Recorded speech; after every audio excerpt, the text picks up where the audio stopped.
안녕하세요. 12월 21일, 22일 월요일 화요일 큐티 베드로전서 5장 마지막 부분입니다. 은혜의 권위 아래서 견고히 서 있기 라고 하는 제목으로 같이 큐티 나눔하도록 하겠습니다. 첫 번째 파트는 장로들을 향한 권면인데요. 여러분, 이제 여기서 말하는 장로들은 공동체의 엘더를 이야기합니다. 오늘 현대의 교회의 장로들은 소위 말해서 당회를 구성하는 장로님들과 또 목사님들 다 포함한 이분들이 어떻게 보면 성경적인 장로이고요. 좀 더 초대교회와 오늘날은 행정적인 구체적인 상황들은 조금씩 다르지만 어쨌든 공동체의 엘더 그룹으로서 공동체를 이끌어 나가는 일종의 리더십과 같은 역할을 하는 그룹이었습니다.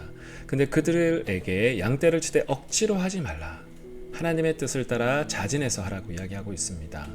공동체를 이끌어 나가는 엘더가 억지로 하는 사람이 그 자리에 서 있다면 그 공동체는 그 공동체의 본질을 따라 쫓아가기 쉽지 않을 것 같습니다. 또한 자기의 더러운 이익을 위해서 공동체에 이끌어 나간다면 말하지 않아도 뻔한 결과가 있겠죠. 그래서 즐거운 마음으로 하라 이야기를 하고 있습니다. 군림하는 자세로 하지 말고 양떼의 모범이 되라 라고 이야기를 하고 있습니다. 어떻게 보면 그것이 바로 권위의 출처라고 생각합니다. 그런데 그들도 그들 위에 목자장이 계시는데 예수님을 말하죠. 그분이 오실 때에 너희들에게 면류관을 줄 것이다. 그러니까 이러한 마음으로 공동체를 잘 섬겨라 이야기를 하고 있습니다. 두 번째는 청년들을 향한 권면인데요. 5절부터 7절인데 우리가 생각할 때 청년, 오늘날 행정조직상으로 청년부, 그러한 청년이라기보다는 엘더 그룹과 그 나머지에 해당되는 사람들을 향하여서 청년이라고 말하는 것 같습니다. 그래서 장로들에게 순복하라, 서로를 향해 겸손으로 옷을 입으라 이야기를 합니다. 그 근거는 하나님은 교만한 사람을 대적하고 겸손한 사람들에게 은혜 주시는 분이시기 때문에 서로를 향해 겸손하라 이야기하고 있습니다.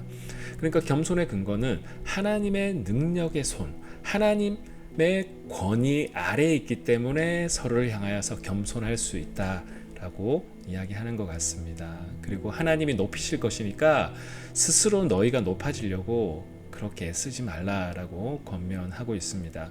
그래서 근심이나 이러한 것들을 다 주님께 맡기라. 그러니까 여기에서 반복되는 맥락은 하나님 능력 안에, 그 권위 안에 들어간 사람만이 겸손할 수 있고 하나님께 우리의 무거운 짐들을 맡길 수 있고 또 그들의 장로들에게도 순복할 수 있는 것이죠.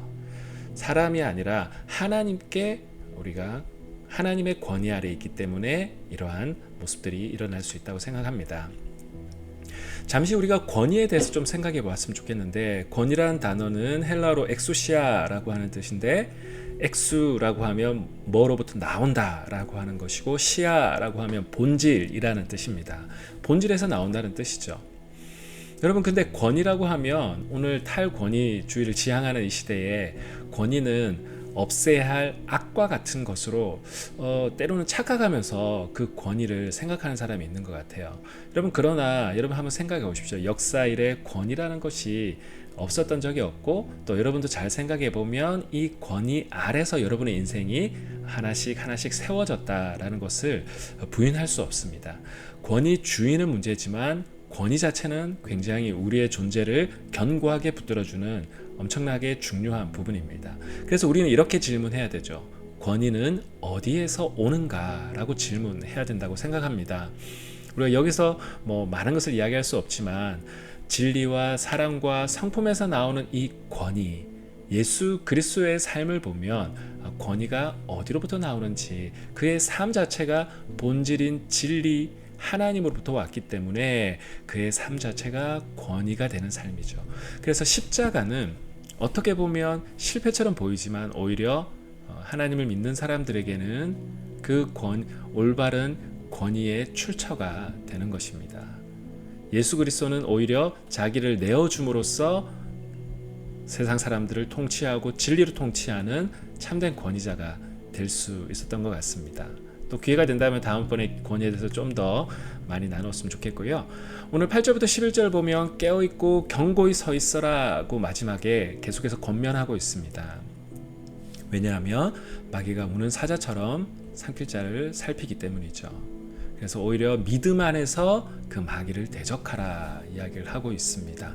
여기서 말하면 마귀를 대적한다라고 하는 것이 막 우리가 일종의 뭐 마귀를 영적으로 어떻게 보면 쫓아내는 축기 이런 의미로 우리가 생각하기 이전에 우리로 하여금 넘어지게 하고 진리 안에 서지 못하게 하는 수많은 유혹과 시험과 또 하나님을 믿지 못하게 하는 수많은 일들, 그러한 어떤 부분의 중심에 마귀가 있다라는 것이고, 우리는 하나님 앞에 그 고난 중에 우리를 견고하게 하기 위해서는 하나님을 의지해야 되고, 또한 그 마귀를 적극적으로 대적할 때 우리는 견고하게 서 나갈 수 있을 것 같습니다. 마지막 부분에 권고와 인사로 마무리하고 있는데, 편지를 쓴 이유를 다시 한번 밝히고 있습니다. 격려하기 위해, 은혜를 증언하기 위해, 그리고 그 은혜 아래 견고하게 서게 하려고 이 편지를 썼다고 베드로는 이야기하고 있습니다. 그러면서 사랑의 입맞춤으로 서로 인사하라, 평강을 빌라.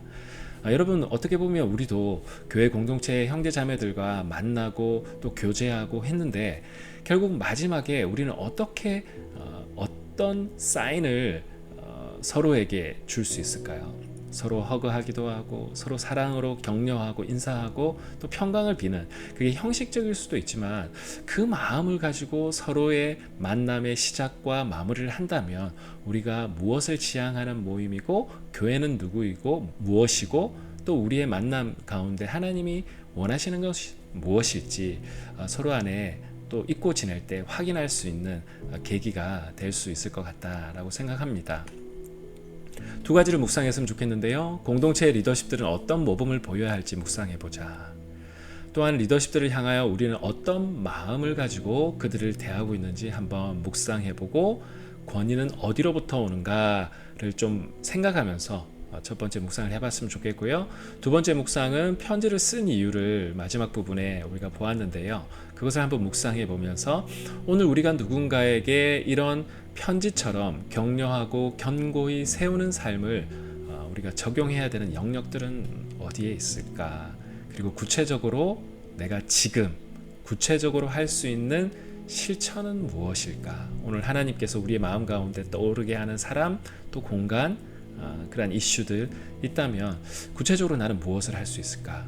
한번 생각해 보시면서 오늘 하나님 안에서 견고하게 서 나가시고 참된 권위 하나님 앞에서 예수 그리스도의 십자가 아래서, 또한 서로 안에 참된 권위 아래서 함께 세워져 나가는 저와 우리 성도님 되시기를 주님의 이름으로 축복합니다.